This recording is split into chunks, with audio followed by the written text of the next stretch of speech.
Hello and welcome to the Talking with the Experts online business summit. Get ready to gain invaluable insights from industry leaders, uncover innovative strategies and elevate your business to new heights. Whether you're an entrepreneur, a startup founder or a seasoned professional, this summit is designed for you. Let's unlock your full potential and drive your success. Stay tuned for an exciting lineup of experts ready to share their secrets. Let's get started. Learn how to prevent burnout with Carolyn Apostolou's expert tips on prioritising health and well-being. Discover self-care strategies for resilience and happiness. And all right, so next up we have our next speaker. Sorry, for the next half an hour, I have the absolute pleasure of speaking with Carolyn Apostolou. Now, Carolyn, please tell me I pronounced your last name correctly. Yes, you have. Well done, Suzie. Yes. Look at me go. Hey, look at me go. Yeah. No, that's awesome. And now, Carolyn, today you're going to be talking to us about prioritizing our health and well-being to avoid burnout. And I think this is something that as business owners, we tend to wear a lot of hats. We tend to not work from 9 to 4 or 9 to 5. We tend to sort of be doing, you know, as my beautiful friend Adair Palmer says, octopus arms and fly eyes. You know, you got things going, you know, 10 to the dozen. And I know it is more prevalent, especially in women, because we are sort of not just we're doing a lot of other things, and men have it too, don't get me wrong, you know, but there's a lot of other different things that come into burnout, and you sort of don't really realize it until it's there.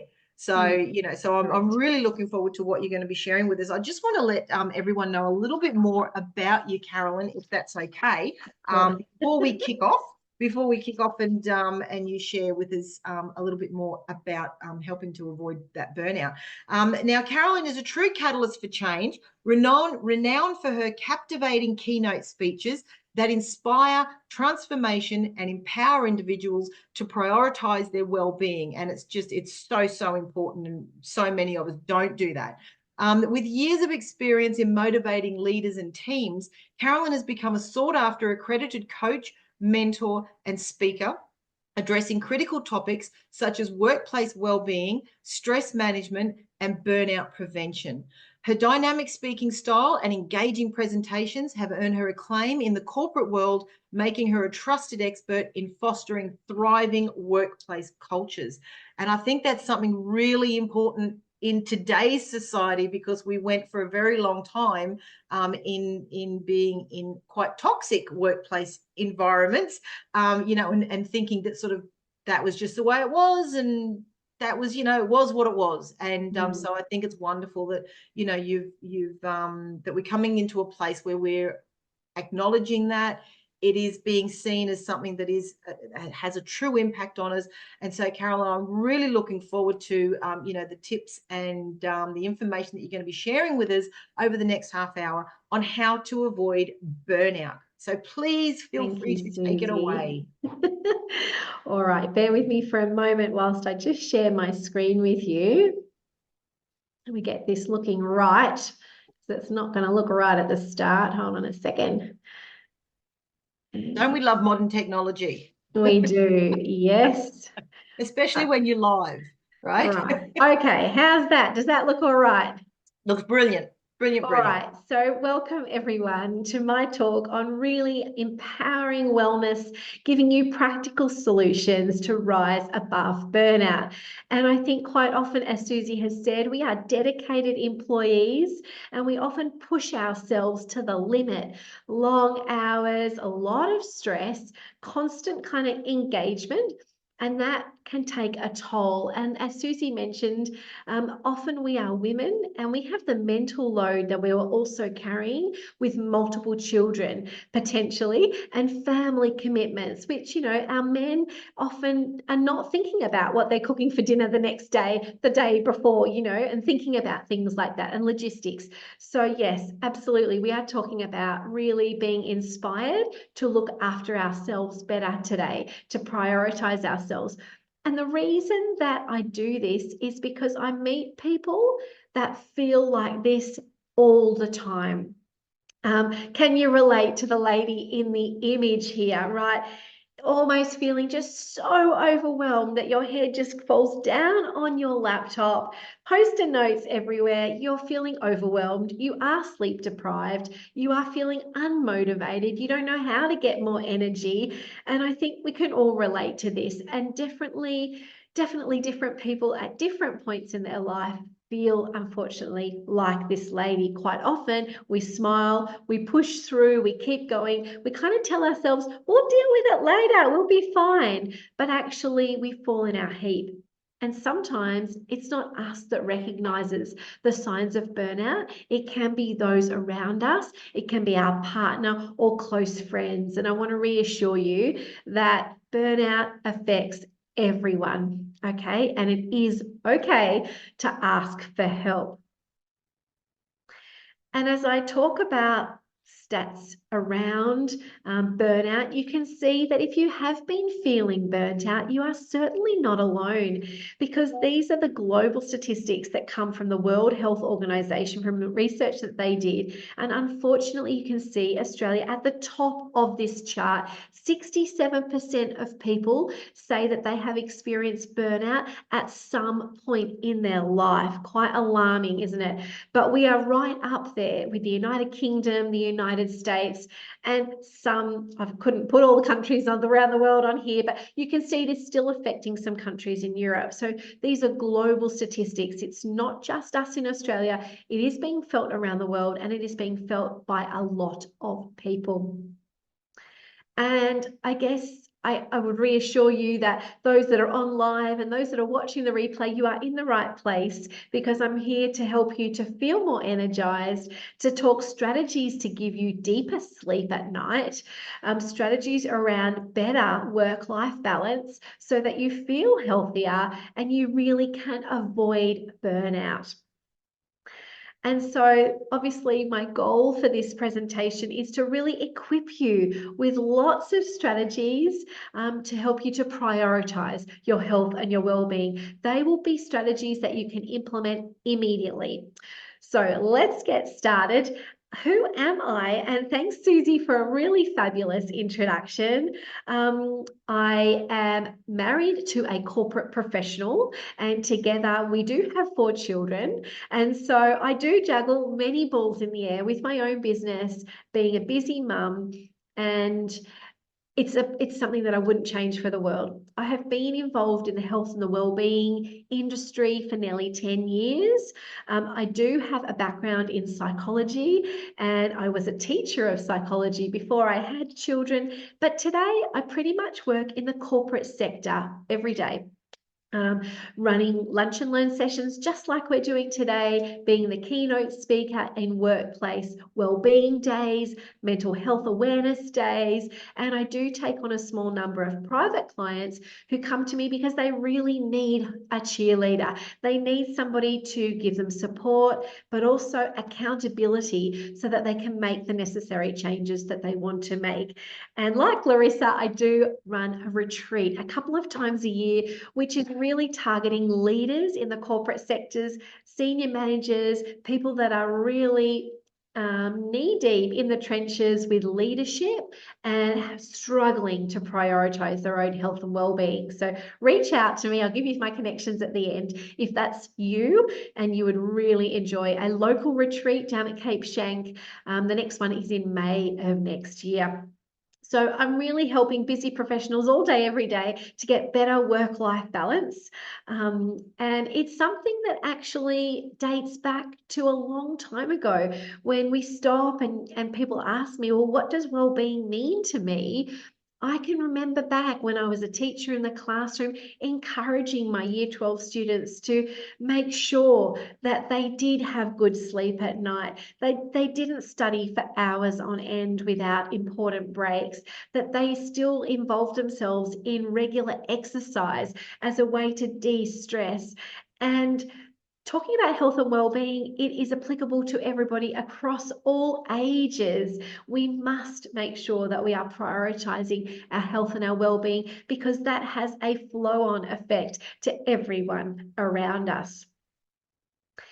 When we talk more specifically about burnout, I can tell you that my husband and some very close friends of ours have been on the brink of burnout for a long time or have completely wiped themselves out. And that grew my passion to wanting to support them, to help them to balance work life better so that they're in a better physical health, that they have better mental clarity, they've got emotional resilience depending on what's being thrown at them, and to really be able to thrive in all aspects of their life. And so, yes, here you can see a photo with me and our 4 kids and my husband. And it's something that is very, very important to me. And if you start to follow me on social media, you will see that I am a fabulous example of work-life balance. You will see me, what I'm eating. You will see me out for a walk. You will see me doing one-on-one time with the kids and prioritizing them as much as I'm prioritizing my own health and well-being. And these are the everyday healthy habits that I love to talk about. We don't have time to go into everything in so much detail. So I've really chosen 5 health pillars to really focus on today in my talk. And they are things that we're going to go into a bit deeper. First of all, we are going to talk about a healthy diet. Now, anybody that knows me knows that I always say everything in moderation. When I talk about a healthy diet, you can still have a glass of wine, you can still eat a chocolate or anything like that. I'm not somebody that has very strict rules, but it's everything in moderation. And there's certain things that you can be thinking about as you do make food choices each day. So we're going to cover that. We're going to talk about the importance of regular movement. Social connection. And I did a LinkedIn post this week that's gone a bit crazy, and it was all about social connection. It's me catching up with a very close friend of mine. Her father had recently passed away, and when I reached out to check in on her, she's like, you know what, I'm not doing so well. And I was like, well, let's meet, let's have a coffee, or if you've got time for lunch, let's have lunch, right? And I could tell at the end of that hour together, right, you know, I can't take away the grief that she's feeling for the loss of her father. But, you know, for that period of time, I was able to listen and offer support and just be with her in that moment. And at the end, I could tell that both of our cups were filled. And she was like, let's take a photo just, you know, to remember today's lunch and how important it was to me. And I said, can I use this for a social media post? And she was like, absolutely, because social connection is a massive pillar that I always talk about. And we'll go a bit deeper into that today. We're going to obviously talk about stress management. When we are feeling overwhelmed, when we are feeling stressed, what are some things that are personal to you, because we're all different, that are going to reset you and just lower that cortisol level that you'll be experiencing? And sleep. I can't do a talk and not talk about sleep. So we're going to talk about those 5 health pillars. And when you start prioritizing your health and your well-being, you will see that that really cultivates a thriving work-life environment, right? You will have great balance. You will feel like you are more productive at home, but also in the office. And you'll feel like, I don't know, you've just got more joy around you. And so it's really, really important to have a really good balanced state of good physical health, mental clarity, and emotional resilience. So let's go. First of all, the first pillar, healthy diet. I want to encourage you. Every time food comes into your window, into your world, you are reminded to try to eat nourishing foods that are going to fuel your body, right? And so let's think, and you can use the chat. I've got the chat box open so I can see your answers there. Pop in some examples of healthy snacks. You know, I can start us off, give us a few. Tins of tuna, dips and cut up veggies, protein balls, celery, fabulous. Celery with peanut butter, great, no problem. You know, lots of things that we can be eating as healthy snacks. Oh, someone else in the chat. Veggie chips, yum. Homemade veggie chips, yum. All right, so there's so many healthy snacks and things. Thanks, Rose. Carrots. Yes, carrot sticks, celery sticks with some beetroot dip or some hummus. fabulous. Some bliss foil, some hard-boiled eggs. There are lots of healthy snacks that you can have, at your fingertips. I want to talk, though, about breakfast, lunch, and dinner. Right?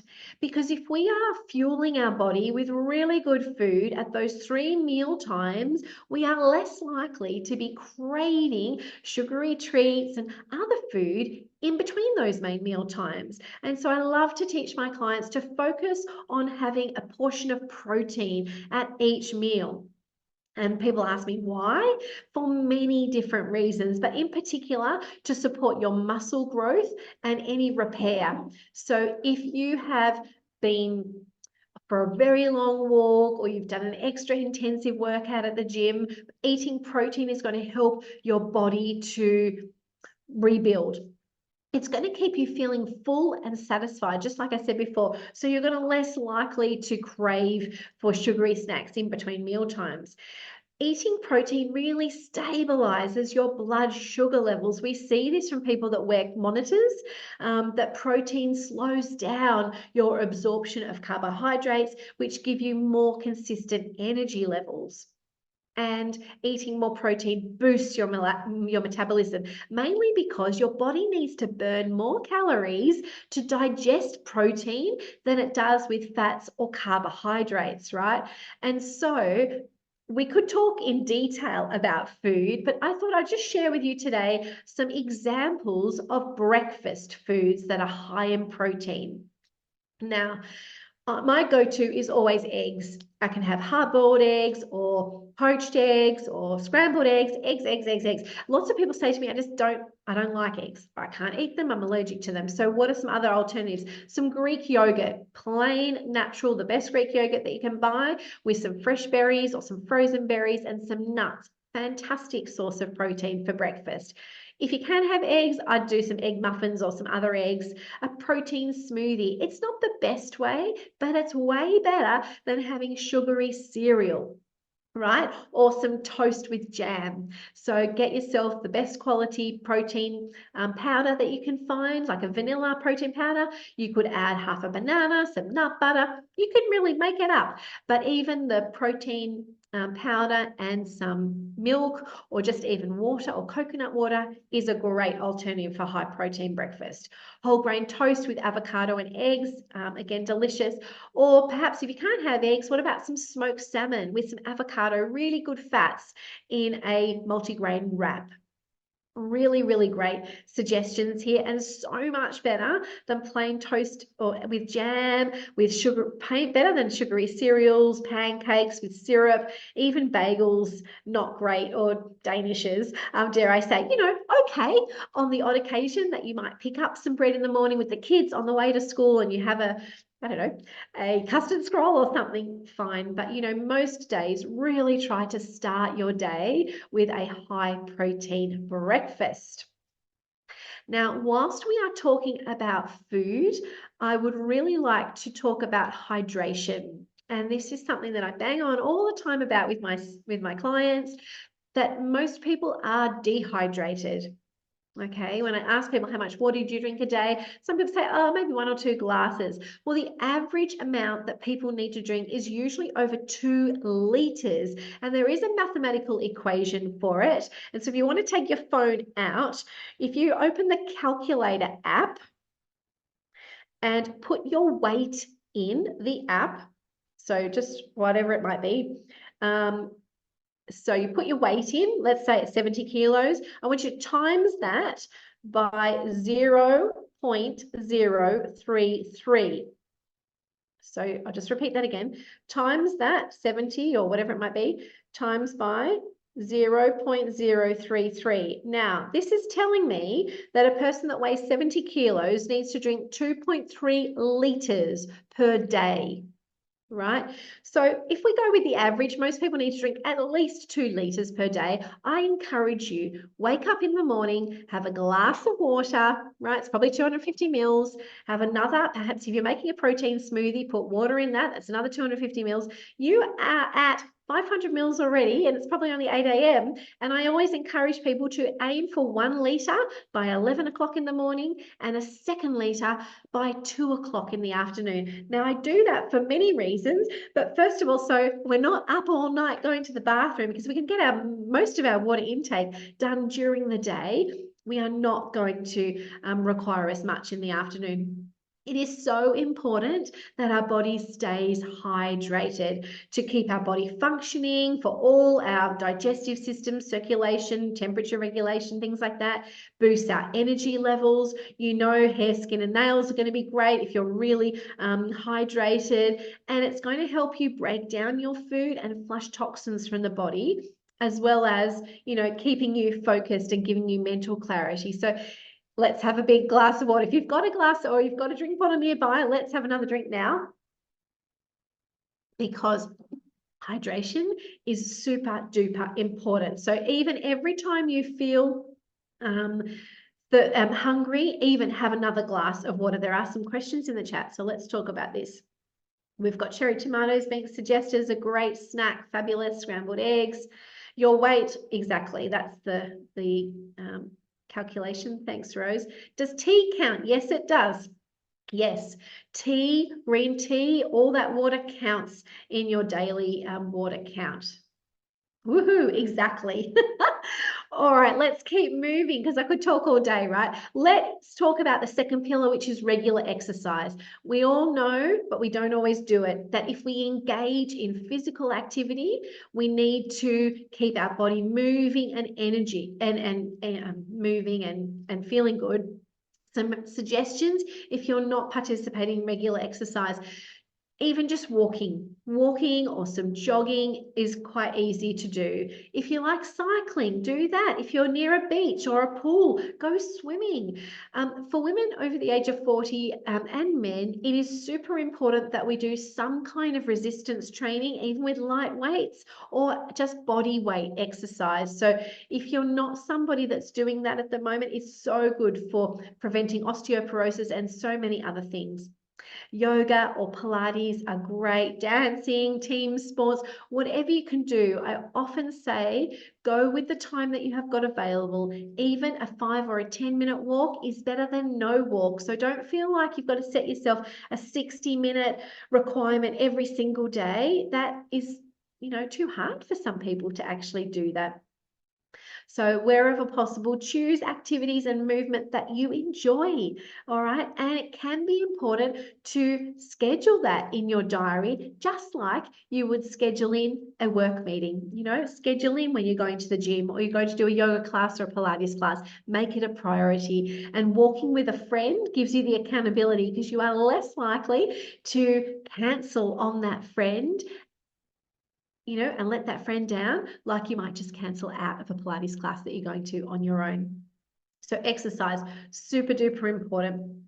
Social connection, I touched on this before with my friend Nina. Engaging in meaningful social connections really fosters connection and helps you emotionally. And I want to encourage you to think about maybe who in your circle is close with you in your workplace. Who is somebody that you trust, you can debrief with, you can mastermind challenges with. It's super important that we have good social connections at home, but also in the workplace. So build on existing workplace values. If your workplace is not undergoing some kind of initiative to foster really good company culture, I would really encourage you to speak out. And you know, sometimes it doesn't need to be led by the leaders. It can be employee led, and that's often even more valuable and picked up better. Let's talk about stress management, and let's talk about what you do when you do feel overwhelmed and you are feeling stressed. And I'd encourage you to think about time management, where you can make a list, prioritize your tasks. You might use the Pomodoro technique, which is using small time blocks. You might just focus. I'm going to focus now 25 minutes, clear that inbox, and then have a 5-minute break. very, very effective. Set boundaries. I've got many clients that get dressed for work in the morning as if they're in the office, but they might be working from home. And as soon as their end of day hits, at whatever time that is, they get out of their work clothes into some jogging, casual tracksuit or whatever. And that is a boundary. The kids then know, oh, mum's finished work for the day, right? Really helpful to have really good boundaries. Just as important to know what it is that helps you to relax and to reset when you are feeling overwhelmed, because we are all different. I know for me, getting outside in nature, listening to birds, going for a walk, being in the sunshine, that resets me straight away. Other people prefer to do some deep breathing. They might listen to a favorite song. So it's really important that you know what personally works for you. If I am anywhere near a beach, I have got my feet on the sand or in the water, because that is so grounding for me, and that just recalibrates me. If I'm feeling any minute of being overwhelmed, I'm immediately brought back down to my happy place. So other people, it may be in a forest, it might be picking up the phone and phoning a friend. Just know what it is that works for you, so that when you are feeling overwhelmed, you know what to do. If you are not somebody who uses journaling, I would really encourage you to give it a try. And my advice here would be to keep it short. So if you've never journaled before, just give yourself 5 minutes or fill 1 page of a journal. Don't feel like it has to go on and on and on. There are very useful prompts that you can have. Reach out to me, I can share some with you, or just Google some journal prompts online and stick them in the front of your diary. And you can journal on your phone in the notes section whilst you're waiting for your barista to make you a coffee in the morning. You don't have to be tucked up in bed at night before you go to sleep. Although, as we lead into sleep, if you are somebody that struggles to let go of lots of overwhelming thoughts at night and you struggle to sleep, it can be very beneficial to journal at that time at night. And it's almost like then you've got everything written down, things that perhaps you're thinking about that you need to do the next day, and they're going to be there written down for you to take off with in the morning. Can I encourage you to prioritize your sleep? Because if you are not sleeping well, that has a domino effect on every aspect of your mental health and your well-being. So make sure that you are getting adequate sleep every night. Really encouraging you to get at least 7 to 8 hours. And it really helps. A lot of people are affected by blue lights that are being emitted from their phones, from their devices. So try not to be scrolling until a minute before you go to sleep. I really encourage you at least an hour or half an hour before to start dimming the lights around your home, to stop looking at an iPad, stop scrolling on your phone. There is a definite link, like I said, between that blue light and your ability to go to sleep. There's a link between nutrition and sleep, just like we try to not eat until the last minute when we're about to go to sleep, because then our digestive system is activated. There's a connection between sunlight. Have you been out for a walk in the day and got early light sunlight in your eyes and on your skin earlier in the day? That helps your body at night to go to sleep.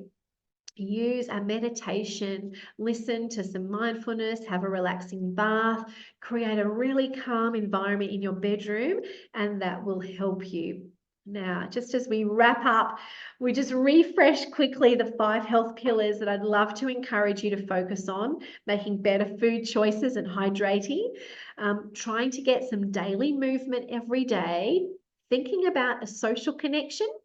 How can you use whatever strategy you know works for you more when you're feeling overwhelmed and stressed, and really prioritizing sleep. So I would like to offer people that are on live with us and who are watching the replay, I have got 5 spots for a free health audit. You can scan that QR code if you'd like to and book a half an hour free health audit with me, and we can talk one-on-one confidentially about anything that you might be experiencing. And if it is sleep, we can go deep into sleep in those 30 minutes and really suss out what's going on. I can give you some really important strategies. The call's really for anybody that's really ready to implement some change, that might feel overwhelmed. If you've been putting off getting help, but you really want to finish the year strong and then have those healthy habits set up for next year, I'd really, really encourage you to book in. I'm happy to stay on for the last few minutes and answer any questions that people have. And I guess I just love to thank you all for being on. And yeah, if I can help you in any way, then please reach out.